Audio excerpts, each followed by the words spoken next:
Hey everyone, I'm Albert Boris. Today we're gonna be talking about Mario Kart 8's DLC. The Mario Kart 8 Deluxe Booster Course Pass DLC. Nah, I'd prefer the real DLC. I said the real DLC.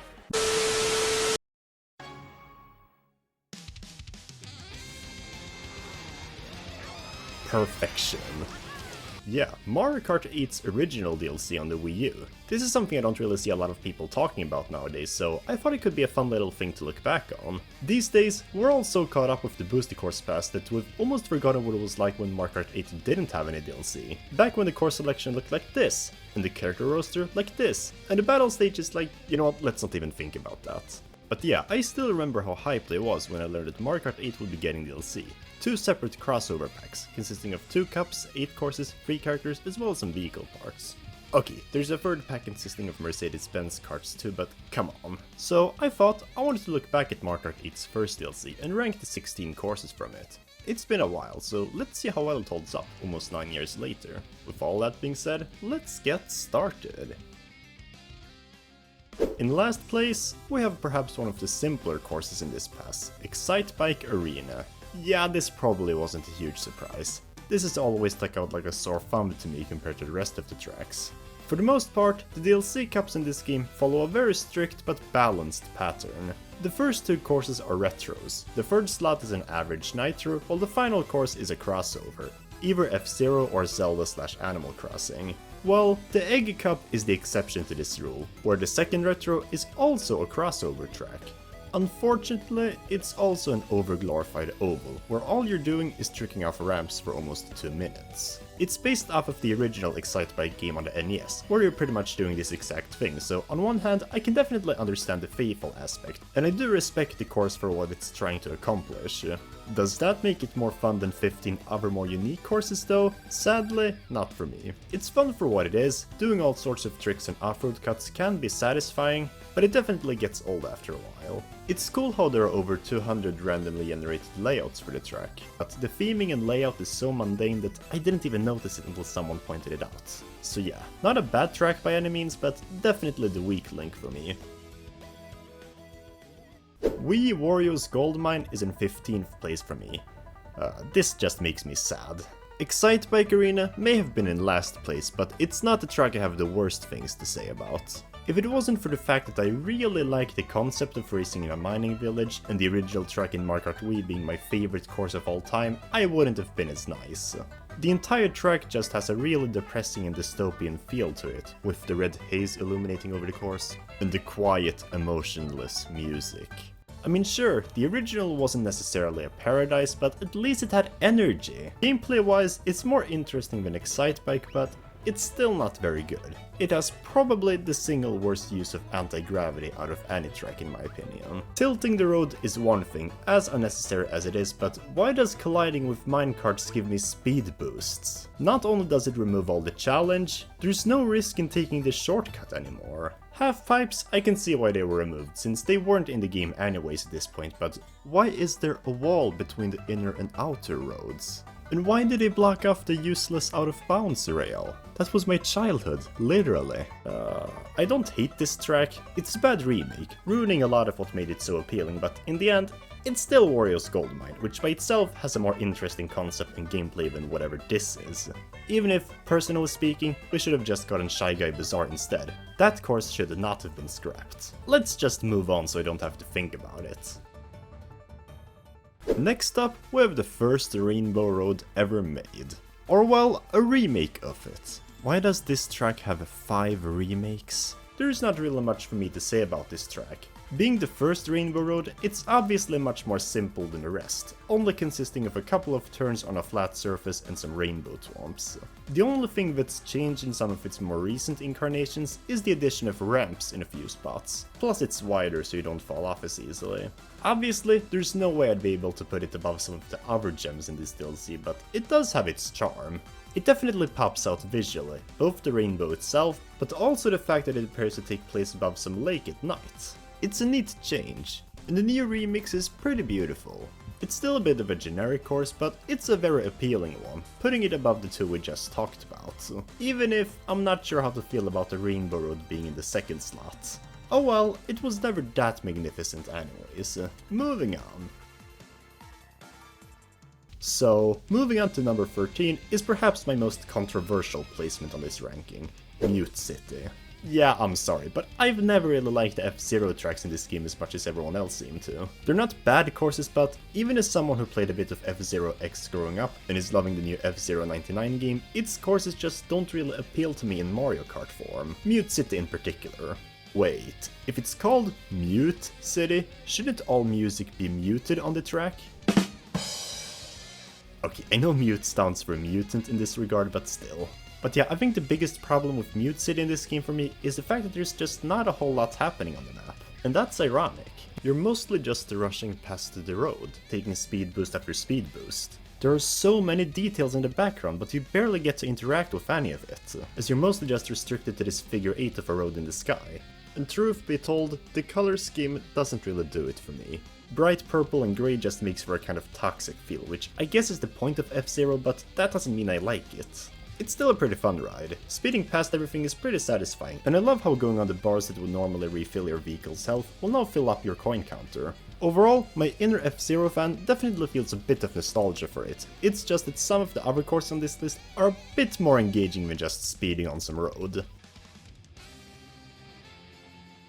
Ice Outpost is probably my biggest guilty pleasure from this DLC. Like, there are some serious problems I have with this course, but I just can't bring myself to dislike this track one bit. As a track itself, it's admittedly kinda wasted. An outpost for digging up oil in the Arctic Ocean is a great idea for a Mario Kart course. It's out of the blue and there's so much you could do with it, but sadly, you're mostly just driving on the road. Again. Although it's handled a bit creatively. You have these green and yellow roads that are always overlapping with each other, so you almost always have a choice on where to go, so that's pretty nice. Makes for a lot of strategic games. The problem is that this is the entire race. It never changes beyond the one gliding section, so it's pretty bland. Where this track wins me over though is the atmosphere, specifically the music.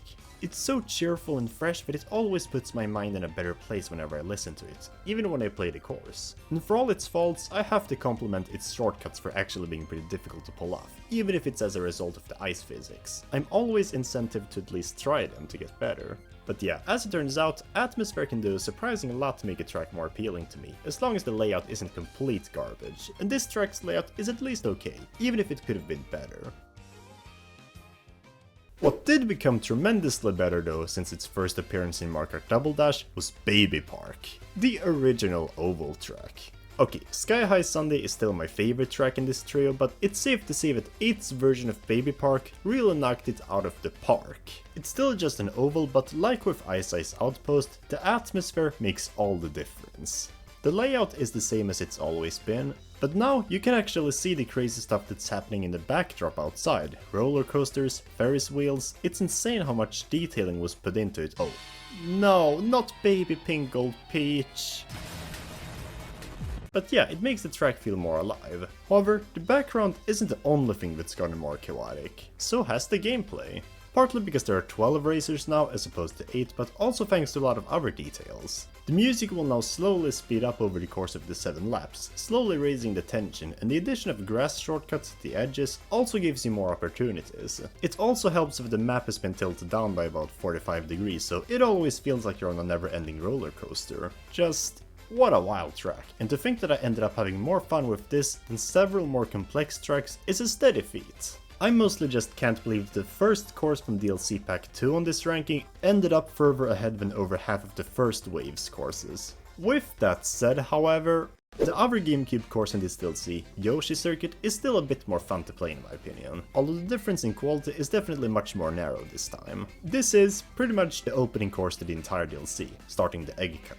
Pretty fitting, kicking off both the obligatory circuit as well as one that fits the cup emblem. In my opinion, it's probably one of the tracks where the visual glow up is the most noticeable, up with Koopa City. The original one was pretty plain looking, mostly just meant to be in the shape of the Yoshi, but here, they really went out of their way to give every inch personality. The shoe, for example, is now a harbor town, and the shell is a glass dome. Otherwise, there's not too much to make notice of. They did remove the tunnel shortcut, but that's about the only real drop. Otherwise, it's pretty much the same old Yoshi Circuit we know and like, only with easier controls this time to navigate the tight turns. A fun track overall. Now, Animal Crossing may not be one of my favorite courses in this DLC, not even close, but it's definitely the one that impresses me the most, seeing as there are 4 different variants of the track, based around each season of the year. Different layouts on Excitebike are cool enough, sure, but this, it's basically 4 different tracks. They all have their own unique quirks, gimmicks, and even remixes. Spring is kinda barren, just a bunch of ramps everywhere, and the music is kinda dull. Summer is the default one, and it's definitely a bit more lively. The colors pop out more, and the ramp placements are a bit more appropriate. Autumn and winter are definitely my favorite variants though, with autumn bathing in a soothing sunset as you dash through leaf piles, and winter having snowmen and slippery roads under a jolly night. I especially love the contrast of seeing something usually associated with summer such as beaches completely frozen over. And yet they couldn't make sunset wilds at different times of the day. But yeah, this track is impressive, so why isn't it any higher? Well, I'm sorry to say, but the layout itself is a bit too easy. I mean, just look at the map, there's not much happening here. And I know Mario Kart isn't supposed to be difficult, but this is just one of those tracks I never have a problem with, to the point that it feels a bit mundane to play. It feels a bit too short too. It's fun, but the atmosphere is what really carries it, less so the gameplay.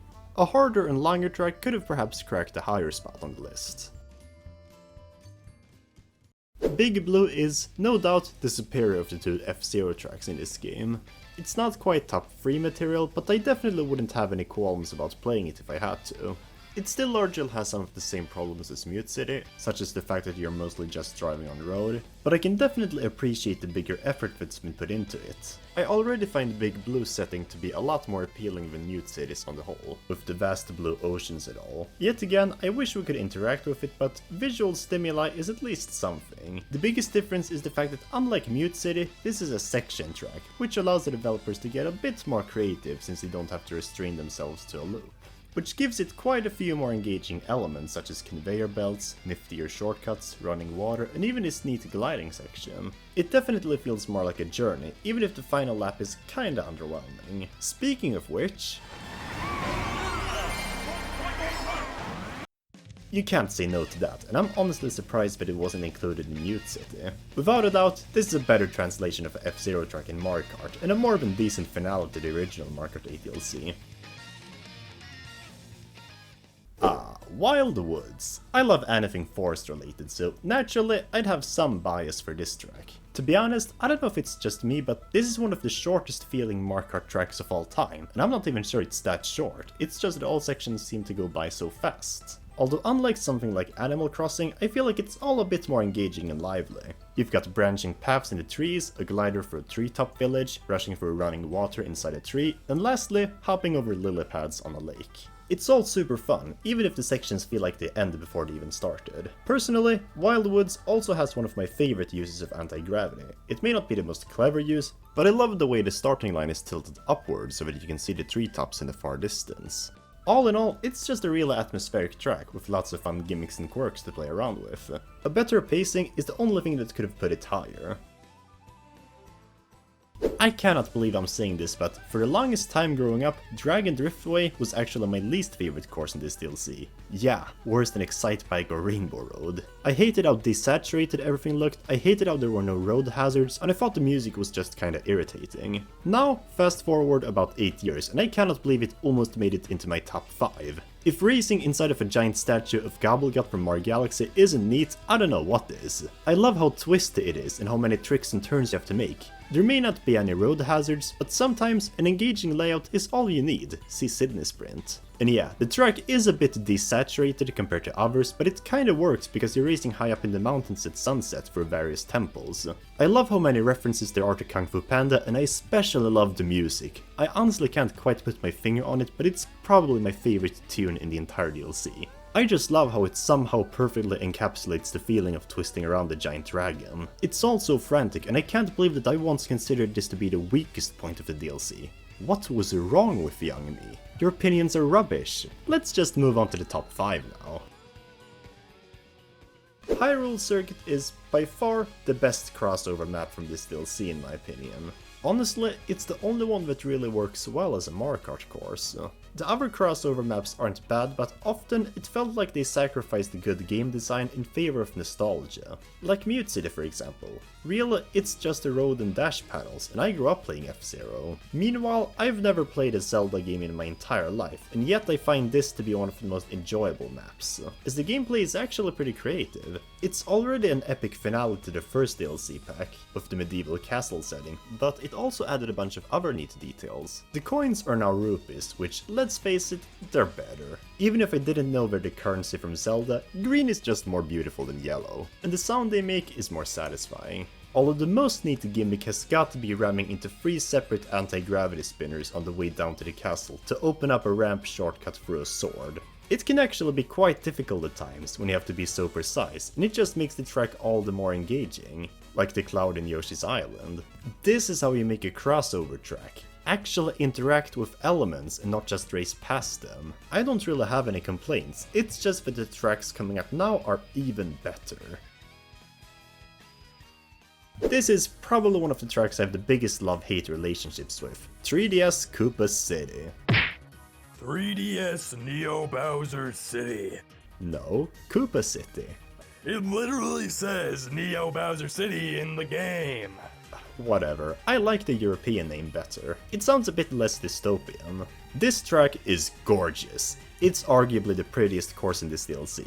We don't have a lot of rainy tracks in Mario Kart, but when we do get them, they go all out on the lighting and detailing. I don't even like cityscapes all that much, but they nail the atmosphere, and Koopa City's music has always been one of my favorites in all of Mario Kart. It's just so cheerful and futuristic. The reason I have a love-hate relationship with it though would be the physics. The rain makes it all very slippery, to the point that turning anywhere can and will result in your kart going haywire unless you're careful.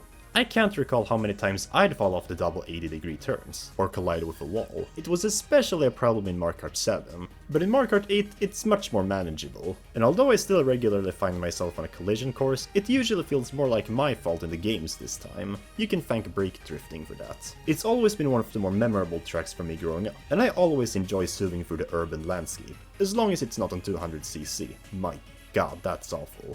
Let's not think about that. At least the gameplay is more manageable, allowing me to enjoy this track for what it is, an underrated gem. And now, opening up the top 3, we have the courses that I'd practically consider to be flawless. They may not be 100% perfect, but whatever flaws there are quickly diminished by everything else. Starting off with the remaster for GBA Ribbon Road. This remake, my goodness. It seems like everyone can agree on what a glow up this track received. It's no secret that GBA courses in general are largely amazing concepts locked behind a weak hardware, and that could not be truer said here. It was already a cool track in Super Circuit, racing around on ribbons surrounded by presents, but now you're racing on a giant toy set in a child's bedroom. It hardly feels like the original course, and I mean that in a good way. It's unbelievable how imaginative it is. Everything amazing about it has already been said, from the detailing, references, and just overall charm. The only complaint I guess I have is the music. It sounds nothing like the original song. It's not bad at all, and it arguably fits the remake more than the original song, but I don't know, there was a certain charm to the more happy-go-lucky version in the original game. It's not a major issue though, and Ribbon Road in Mario Kart 8 remains one of the greatest retro courses ever made. However, in spite of that, Cheese Land, in my opinion, was an even better course than Ribbon Road in this game. It may not be a more impressive glow-up, partly because it was already a better track in Super Circuit, but in many ways I find it to be even more engaging. Unlike Ribbon Road, the remix actually sounds like the original song, paving the way for one of the most bopping tunes in the series. Now, it's not a perfect remake. The fact that the scenery has been changed to just a regular desert now is a bit disappointing, and the skybox isn't a sparkling night with a moon anymore, but I still think it works with what they were going for. It still feels like you're racing inside of a giant cheese canyon, and it's still pretty charming. I love all the cheese bumps on the ground you can trick off of, and the sandbagging, my goodness. Cheese Land has probably some of the most crazy shortcuts in the series, and they're always equally fun to pull off every time. I mean, this speaks for itself. A lot of people hate how easy it is to break this track, but I've always loved how wacky it can get in contrast to Ribbon Road. This would easily be number 1 on my rank, if it wasn't for the special love I had for this next track. Super Bell Subway. Maybe my favorite course in not just Mario Kart 8's DLC, but possibly of all time. I don't know, it's this, Wario's Gold Mine, or Ninja Hideaway. This is one of those tracks that nails pretty much every aspect of what makes a track king away. Admittedly, I have some innate bias for it. Growing up, when I was very young, I used to live in a city where taking the metro was part of daily life, and while I've always loved it, too bad it's been so long. So you can imagine my hype when I learned that we'd be getting a track based off of the tube. I know I praised the Ribbon Road for being detailed. This is a whole other level. Ads, murals, small shops, this map, I couldn't even give it justice if I wanted to. The attention they gave it is something you could only dream of in the Booster Course Pass. Sometimes I'll play this track just to find as many secrets as possible, even with Lakitu not letting me sometimes. And the gameplay? Well, I like trains. It's fun speeding past them in the tunnels, and even more fun riding on top of them. There's so many different paths to take, one of which even allows you to glide over the chaos. My love for this track shows no limits. It speaks to me on a personal level, while also delivering a mind-blowing balance between gameplay and world building.